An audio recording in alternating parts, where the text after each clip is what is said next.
छोटे छोटे बच्चे इस्त्रियां तक नूं भारती फौज ने नहीं बख्शिया। श्री अकाल तख्त साहब जो सिखां दी स्वतंत्र प्रभु सत्ता दा प्रतीक है, बिल्कुल पाकिस्तान ते चीन वांग ही इस महान तख्त श्री अकाल तख्त साहब दे उत्ते उस और उही व्यवहार कीता इत्थे जो व्यवहार जेतू फौजां जड़ियां किसी मुल्क दियां वो दूसरे मुल्क दे विच जाके उन्हां दे बशिंदियां दे उत्ते भी शायद ना करन। एक ऐसा नसूर है सिख कौम दे पिंडे दे उत्ते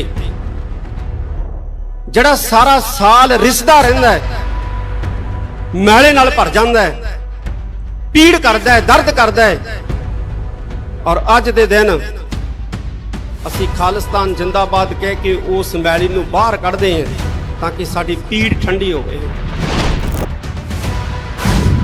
नस्ल खुशी साडी होई है 1 नवंबर तो 4 नवंबर तक लैके दिल्ली, कानपुर, टाटा नगर दीयां सड़कां दे उत्ते इत्थे साडे जरवाणियां ने मुकाबला कीता है।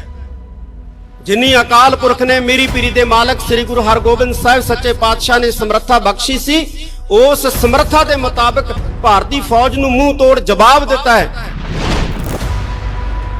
कोपर हीड़े के स्थान के उत्ते मलेरकोटले दे विच वड्डे घल्लूकारे दौरान दिता सी, चाहे 35,000 सिंह सिंघड़ियां शहीद हो गए, उवें 1984 दे विच भी साडे जरवाणियां ने भारतीय फौज नूं गुरु साहिब वल्लों बख्शी समर्था के मुताबिक मुंह तोड़मा जवाब दिता है। ब्लू स्टार कहती है सरकार, इनू साका नीला तारा कहती है कही जाए। मैं मीडिया नूं भी कहना चाहना कि साका नीला तारा ब्लू स्टार ऑपरेशन ये शब्द जिहड़ा है वह वरतन तो गुरेज किया जाए, क्योंकि ये नाल सानू दर्द हुंदा है। इनू 84 का घल्लूकारा कहा जाए, ये घल्लूकारा सी। घल्लूकारे का अर्थ हुंदा है सर्वनाश। ये साडा सर्वनाश करन दा यतन सी भारतीय फौज वल्लों जो इस स्थान के उत्ते कीता गया। मस्जिद ढा के मंदिर बना दिता गया। कई मुल्क है मुसलमानों दे, लेकिन आवाज नहीं उठी। धारा 370 खत्म कर दी गई, लेकिन आवाज नहीं उठी। ते साडी ये खुशकिस्मती है, गुरु साहब की कृपा है। पिछले कुछ दिन पहला यूपी दे विच एक सिख की कुटमार हुई, अमरीका तक सिखां ने विरोध किया, आस्ट्रेलिया के सिखां ने विरोध किया, इंग्लैंड के सिखां ने विरोध किया।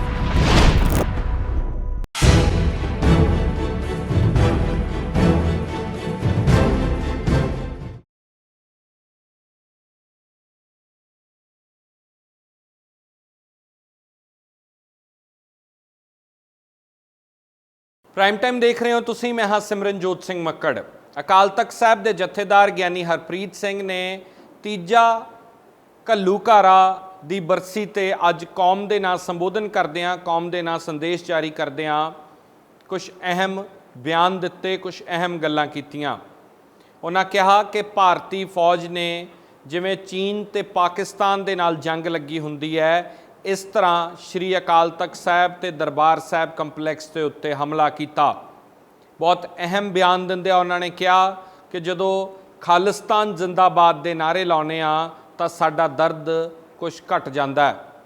ये पहली बार नहीं है कि अकाल तख्त साहब के जथेदार के मूँहों खालिस्तान के हक विच शब्द सुने गए होण।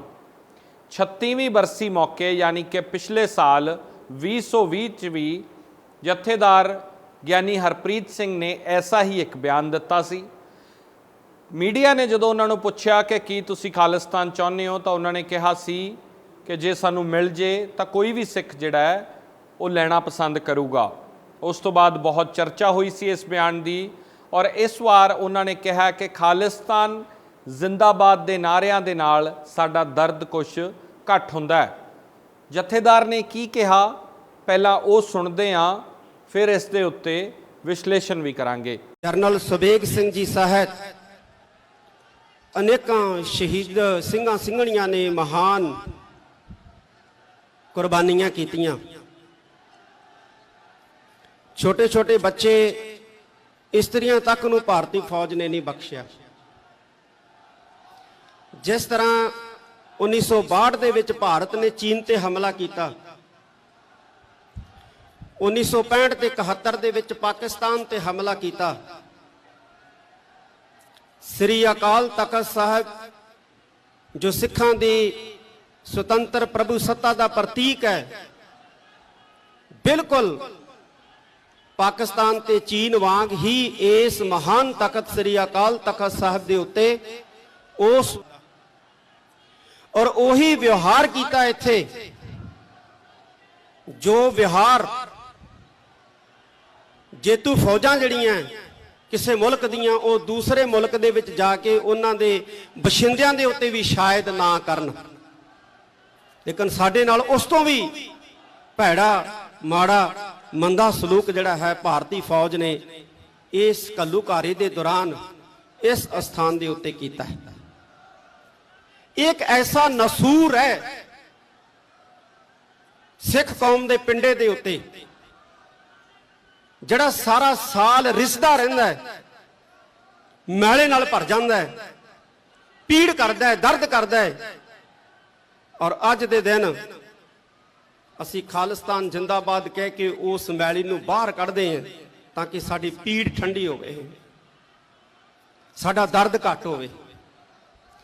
ਇਹਨੂੰ ਭੁਲਾਇਆ ਨਹੀਂ ਜਾ ਸਕਦਾ, ਇਹਨੂੰ ਮੇਟਿਆ ਨਹੀਂ ਜਾ ਸਕਦਾ, ਇਹ ਹਮੇਸ਼ਾ ਤੱਕ ਯਾਦ ਰਹੂਗਾ।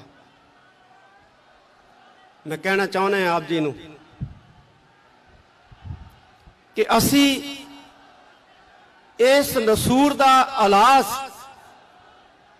ਕਿਸ ਤਰ੍ਹਾਂ ਕਰਨਾ ਹੈ, ਇਹਦੀ ਦਵਾਈ ਕੀ ਹੈ ਅਸੀਂ ਜਾਣਦੇ ਹਾਂ, ਲੇਕਿਨ ਪ੍ਰਾਪਤ ਕਿਵੇਂ ਹੋਣੀ ਹੈ ਇਹ ਅਸੀਂ ਕਦੇ ਸਿਰ ਜੋੜ ਕੇ ਬੈਠ ਕੇ ਸੋਚਣ ਵਿਚਾਰਨ ਦਾ ਯਤਨ ਨਹੀਂ ਕੀਤਾ। ਅੱਜ ਜ਼ਰੂਰਤ ਹੈ ਕਿ ਅਸੀਂ ਆਪਣੇ ਮਤਭੇਦ ਭੁਲਾ ਕੇ, ਅੱਜ ਜ਼ਰੂਰਤ ਹੈ ਕਿ ਅਸੀਂ ਛੋਟੇ ਛੋਟੇ ਵਿਤਕਰੇ ਭੁਲਾ ਕੇ ਸ੍ਰੀ ਅਕਾਲ ਤਖਤ ਸਾਹਿਬ ਜੀ ਦੀ ਸਰਪ੍ਰਸਤੀ ਦੇ ਵਿੱਚ ਇਕੱਠੇ ਹੋ ਕੇ ਬੈਠੀਏ। ਇਹ ਜਿਹੜੀਆਂ ਸਾਡੀਆਂ ਸੰਸਥਾਵਾਂ ਨੇ, ਚਾਹੇ ਸ਼੍ਰੋਮਣੀ ਗੁਰਦੁਆਰਾ ਪ੍ਰਬੰਧਕ ਕਮੇਟੀ ਹੈ, ਚਾਹੇ ਦਿੱਲੀ ਸਿੱਖ ਗੁਰਦੁਆਰਾ ਪ੍ਰਬੰਧਕ ਕਮੇਟੀ ਹੈ, ਚਾਹੇ ਚੀਫ ਖਾਲਸਾ ਦੀਵਾਨ ਹੈ, ਸੱਚਖੰਡ ਸ੍ਰੀ ਹਜੂਰ ਸਾਹਿਬ ਬੋਰਡ ਹੈ, ਪਟਨਾ ਸਾਹਿਬ ਬੋਰਡ ਹੈ, ਜਾਂ ਸਾਡੀਆਂ ਸੰਪਰਦਾਵਾਂ ਨੇ, ਸਾਡੀਆਂ ਸਿੱਖ ਜਥੇਬੰਦੀਆਂ ਨੇ, ਇਹ ਸਾਡੀ ਤਾਕਤ ਹੈ। ਔਰ ਇਸ ਤਾਕਤ ਨੂੰ ਕਦੇ ਅਸੀਂ ਕਮਜ਼ੋਰ ਨਹੀਂ ਹੋਣ ਦੇਣਾ ਹੈ। ਸਾਡਾ ਸਿਆਸੀ ਵਿਰੋਧ ਉਹ ਅਲੱਗ ਚੀਜ਼ ਹੈ, ਹੋਣਾ ਚਾਹੀਦਾ ਹੈ, ਲੇਕਿਨ ਇਹਨਾਂ ਸੰਸਥਾਵਾਂ ਨੂੰ ਕਮਜ਼ੋਰ ਨਹੀਂ ਕੀਤਾ ਜਾਣਾ ਚਾਹੀਦਾ ਸਿਆਸੀ ਵਿਰੋਧ ਦੀ ਆੜ ਦੇ ਵਿੱਚ। ਸਾਧ ਸੰਗਤ ਜੀ, ਸਾਨੂੰ ਬਹੁਤ ਸਾਰੀਆਂ ਈਮੇਲਸ ਆਈਆਂ ਕਿ ਅੱਜ ਦੇ ਦਿਨ ਨੂੰ ਅੰਮ੍ਰਿਤਸਰ ਨਸਲਕੁਸ਼ੀ ਐਲਾਨਿਆ ਜਾਵੇ। ਇਹ ਜਿਹੜਾ 84 ਦਾ ਘੱਲੂਘਾਰਾ ਹੈ,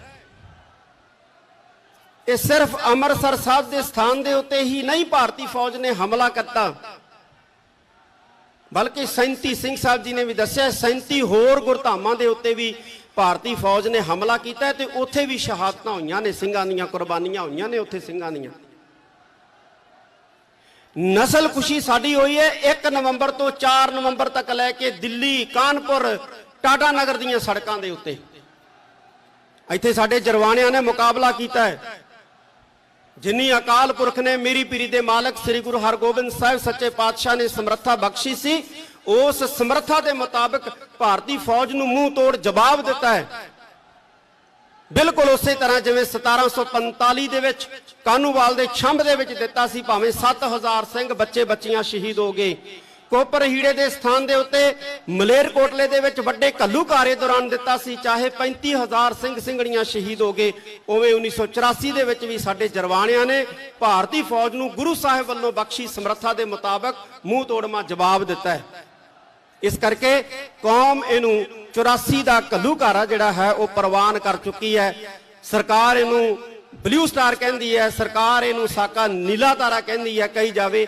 ਮੈਂ ਮੀਡੀਆ ਨੂੰ ਵੀ ਕਹਿਣਾ ਚਾਹਣਾ ਕਿ ਸਾਕਾ ਨੀਲਾ ਤਾਰਾ, ਬਲੂ ਸਟਾਰ ਆਪਰੇਸ਼ਨ, ਇਹ ਸ਼ਬਦ ਜਿਹੜਾ ਹੈ ਉਹ ਵਰਤਨ ਤੋਂ ਗੁਰੇਜ਼ ਕੀਤਾ ਜਾਏ, ਕਿਉਂਕਿ ਇਹਦੇ ਨਾਲ ਸਾਨੂੰ ਦਰਦ ਹੁੰਦਾ ਹੈ।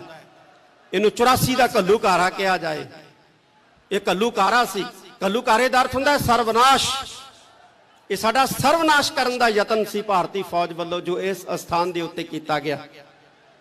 ਅਸੀਂ ਹਰ ਸਾਲ ਮਨਾਉਂਦੇ ਆ, ਮਨਾਉਣਾ ਚਾਹੀਦਾ ਵੀ ਹੈ। ਸਿਰ ਜੋੜ ਕੇ ਬੈਠੀਏ। ਅੰਤ ਦੇ ਵਿੱਚ ਮੈਂ ਇਹੋ ਕਹੂੰਗਾ, ਮਤਭੇਦ ਭੁਲਾ ਕੇ ਬੈਠੀਏ। ਸਿਆਸੀ ਵਿਰੋਧ ਆਪਣੀ ਜਗ੍ਹਾ ਹੈ, ਉਹ ਹੋਣਾ ਚਾਹੀਦਾ। ਇੱਕ ਗੱਲ ਮੈਂ ਹੋਰ ਕਹਾਂ, ਸਾਡੀ ਖੁਸ਼ਕਿਸਮਤੀ ਵੀ ਹੈ, ਅਸੀਂ ਮਰ ਗਏ, ਲੁੱਟੇ ਗਏ, ਨਿਗਲੇ ਗਏ, ਇਹ ਸ਼ਬਦ ਬਹੁਤ ਵਰਤਦੇ ਹਾਂ, ਪਰ ਅਸੀਂ ਤਾਕਤਵਰ ਹਾਂ। ਸਾਡੇ ਤੇ ਗੁਰੂ ਸਾਹਿਬ ਦੀ ਕਿਰਪਾ ਹੈ। ਮਸਜਿਦ ਢਾਹ ਕੇ ਮੰਦਿਰ ਬਣਾ ਦਿੱਤਾ ਗਿਆ। ਕਈ ਮੁਲਕ ਹੈ ਮੁਸਲਮਾਨਾਂ ਦੇ, ਲੇਕਿਨ ਆਵਾਜ਼ ਨਹੀਂ ਉੱਠੀ। ਧਾਰਾ 370 ਖਤਮ ਕਰ ਦਿੱਤੀ ਗਈ, ਲੇਕਿਨ ਆਵਾਜ਼ ਨਹੀਂ ਉੱਠੀ। ਤੇ ਸਾਡੀ ਇਹ ਖੁਸ਼ਕਿਸਮਤੀ ਹੈ, ਗੁਰੂ ਸਾਹਿਬ ਦੀ ਕਿਰਪਾ ਹੈ। ਪਿਛਲੇ ਕੁਝ ਦਿਨ ਪਹਿਲਾਂ ਯੂਪੀ ਦੇ ਵਿੱਚ ਇੱਕ ਸਿੱਖ ਦੀ ਕੁੱਟਮਾਰ ਹੋਈ। ਅਮਰੀਕਾ ਤੱਕ ਸਿੱਖਾਂ ਨੇ ਵਿਰੋਧ ਕੀਤਾ, ਆਸਟ੍ਰੇਲੀਆ ਦੇ ਸਿੱਖਾਂ ਨੇ ਵਿਰੋਧ ਕੀਤਾ, ਇੰਗਲੈਂਡ ਦੇ ਸਿੱਖਾਂ ਨੇ ਵਿਰੋਧ ਕੀਤਾ। ਇਹ ਸਾਡੇ ਜਿਉਂਦੇ ਹੋਣ ਦਾ ਸਬੂਤ ਹੈ। ਪੈਰ ਦੇ ਵਿੱਚ ਜਦੋਂ ਸਾਡੇ ਕੋਈ ਮਾੜੀ ਜੀ ਚੋਭ ਮਾਰਦਾ ਨਾ, ਤੇ ਸਾਡੇ ਸਿਰ ਨੂੰ ਪਤਾ ਲੱਗਦਾ, ਸਾਡੇ ਸਰੀਰ ਨੂੰ ਪਤਾ ਲੱਗਦਾ, ਇਹ ਜਿੰਦਾ ਹੋਣ ਦੀ ਨਿਸ਼ਾਨੀ ਹੈ। ਸਾਡੇ ਇੱਕ ਸਿੱਖ ਦੇ ਨਾਲ ਦੁਰਵਿਵਹਾਰ ਕੀਤਾ ਜਾਂਦਾ ਹੈ ਭਾਰਤ ਦੀ ਧਰਤੀ ਦੇ ਉੱਤੇ ਜਾਂ ਦੁਨੀਆ ਦੇ ਕਿਸੇ ਹਿੱਸੇ ਦੇ ਉੱਤੇ, ਸਾਡੀ ਪੂਰੀ ਕੌਮ ਜਿਹੜੀ ਹੈ ਉਹ ਉੱਠ ਖੜੀ ਹੁੰਦੀ ਹੈ। ਪਾਰਲੀਮੈਂਟਾਂ ਦੇ ਸਾਹਮਣੇ ਮੁਜ਼ਾਹਰੇ ਹੁੰਦੇ ਨੇ, ਏਜੰਸੀਆਂ ਦੇ ਸਾਹਮਣੇ ਮੁਜ਼ਾਹਰੇ ਹੁੰਦੇ ਨੇ। ਇਹ ਸਾਡੇ ਜ਼ਿੰਦਾ ਹੋਣ ਦਾ ਸਬੂਤ ਹੈ। ਅਸੀਂ ਜ਼ਿੰਦਾ ਹਾਂ, ਸਾਡੇ ਤੇ ਗੁਰੂ ਸਾਹਿਬ ਦੀ ਕਿਰਪਾ ਹੈ। ਨਿਰਾਸ਼ ਹੋਣ ਦੀ ਜ਼ਰੂਰਤ ਨਹੀਂ ਹੈ ਸਾਧ ਸੰਗਤ ਜੀ। ਅੰਤ ਦੇ ਵਿੱਚ ਬਹੁਤ ਸਾਰੇ ਸਿਆਸੀ ਪਾਰਟੀਆਂ ਦੇ ਆਗੂ ਸ਼ਾਮਲ ਹੋਏ ਨੇ, ਧਾਰਮਿਕ ਸੰਪਰਦਾਵਾਂ ਦੇ ਜਥੇਬੰਦੀਆਂ ਦੇ ਮੁਖੀ ਸ਼ਾਮਲ ਹੋਏ ਨੇ, ਸ਼ਹੀਦ ਪਰਿਵਾਰਾਂ ਦੇ ਮੈਂਬਰ ਸ਼ਾਮਲ ਹੋਏ ਨੇ। ਮੈਂ ਸਭਨਾਂ ਦਾ ਹੀ ਦਿਲ ਦੀਆਂ ਗਹਿਰਾਈਆਂ ਦੇ ਵਿੱਚੋਂ ਤਹਿ ਦਿਲੋਂ ਬਹੁਤ ਬਹੁਤ ਧੰਨਵਾਦ ਕਰਦਾ। ਸ਼੍ਰੋਮਣੀ ਗੁਰਦੁਆਰਾ ਪ੍ਰਬੰਧਕ ਕਮੇਟੀ ਦਾ ਸਮੁੱਚਾ ਸਟਾਫ, ਪ੍ਰਧਾਨ ਜੀ, ਮੈਂਬਰ ਸਾਹਿਬ, ਸਿੰਘ ਸਾਹਿਬਾਨ ਹਾਜ਼ਰ ਹੋਏ ਨੇ, ਸਭ ਦਾ ਹੀ ਬਹੁਤ ਬਹੁਤ ਧੰਨਵਾਦ। ਵਾਹਿਗੁਰੂ ਜੀ ਕਾ ਖਾਲਸਾ, ਵਾਹਿਗੁਰੂ ਜੀ ਕੀ ਫਤਿਹ। ਜਥੇਦਾਰ ਸਾਹਿਬ ਦੇ ਇਸ ਸੰਬੋਧਨ ਦੀਆਂ 5 ਵੱਡੀਆਂ ਗੱਲਾਂ ਜੇਕਰ ਕੱਢੀਆਂ ਜਾਣ ਤਾਂ ਬਹੁਤ ਅਤ ਜ਼ਰੂਰੀ ਕੁਝ ਚੀਜ਼ਾਂ ਇਸ ਸੰਬੋਧਨ ਦੇ ਵਿੱਚ ਉਹਨਾਂ ਨੇ ਕਹੀਆਂ। ਪਹਿਲੀ ਗੱਲ ਜਿਸ ਦਾ ਅਸੀਂ ਜ਼ਿਕਰ ਕੀਤਾ ਸੀ ਜਦੋਂ ਤੁਸੀਂ ਜਥੇਦਾਰ ਸਾਹਿਬ ਦੀ ਸਪੀਚ ਸੁਣੀ ਉਸ ਤੋਂ ਪਹਿਲਾਂ, ਕਿ ਉਹਨਾਂ ਕਿਹਾ ਕਿ ਇਹ ਖਾਲਿਸਤਾਨ ਜ਼ਿੰਦਾਬਾਦ ਦੇ ਨਾਅਰਿਆਂ ਨਾਲ ਸਾਡਾ ਦਰਦ ਘਟਦਾ ਹੈ। ਜਥੇਦਾਰ ਸਾਹਿਬ ਨੇ ਕਿਹਾ ਕਿ ਚੀਨ ਤੇ ਪਾਕਿਸਤਾਨ ਵਾਂਗ ਭਾਰਤੀ ਫੌਜ ਨੇ ਜਿਵੇਂ ਵਿਦੇਸ਼ ਕਿਸੇ ਦੁਸ਼ਮਣ ਮੁਲਕ ਦੇ ਨਾਲ ਜੰਗ ਹੁੰਦੀ ਹੈ ਉਸ ਤਰ੍ਹਾਂ ਹਮਲਾ ਕੀਤਾ ਗਿਆ। ਜਥੇਦਾਰ ਸਾਹਿਬ ਨੇ ਇਹ ਵੀ ਕਿਹਾ, ਤੀਜੀ ਵੱਡੀ ਗੱਲ, ਕਿ ਭਾਰਤੀ ਫੌਜ ਨੂੰ ਸਿੰਘਾਂ ਨੇ ਮੂੰਹ ਤੋੜਵਾਂ ਜਵਾਬ ਦਿੱਤਾ। ਬਹੁਤ ਜ਼ਰੂਰੀ ਗੱਲ ਜਿਹੜੀ ਜਥੇਦਾਰ ਸਾਹਿਬ ਦੇ ਇਸ ਪੂਰੇ ਸੰਬੋਧਨ ਦੇ ਵਿੱਚ ਰਹੀ ਉਹ ਸੀ, ਉਹਨਾਂ ਨੇ ਕਿਹਾ ਕਿ ਸਾਕਾ ਨੀਲਾ ਤਾਰਾ, ਆਪਰੇਸ਼ਨ ਬਲੂ ਸਟਾਰ ਸਰਕਾਰ ਵਾਸਤੇ ਹੋ ਸਕਦਾ ਹੈ, ਪਰ ਉਹਨਾਂ ਨੇ ਕੌਮ ਨੂੰ ਕਿਹਾ ਕਿ ਕੌਮ ਇਸ ਦਿਨ ਨੂੰ ਘੱਲੂਘਾਰੇ ਦੇ ਵਜੋਂ ਹੀ ਜਾਣੇ, ਪਹਿਚਾਣੇ ਤੇ ਮਨਾਵੇ। ਉਹਨਾਂ ਕੁੱਪਰ ਹੀੜੇ ਦਾ ਜ਼ਿਕਰ ਕੀਤਾ, 35,000 ਸਿੰਘਾਂ ਦੀ ਸ਼ਹਾਦਤ ਤੋਂ ਬਾਅਦ ਵੀ ਕਿਸ ਤਰ੍ਹਾਂ ਮੂੰਹ ਮੋੜਿਆ ਸੀ। ਉਸੇ ਤਰ੍ਹਾਂ ਉਹਨਾਂ ਜ਼ਿਕਰ ਕੀਤਾ ਕਿ ਭਾਵੇਂ ਸ਼ਹਾਦਤਾਂ ਹੋਈਆਂ ਪਰ ਸਿੰਘਾਂ ਨੇ ਭਾਰਤੀ ਫੌਜ ਨੂੰ ਮੂੰਹ ਤੋੜਵਾਂ ਜਵਾਬ ਦਿੱਤਾ।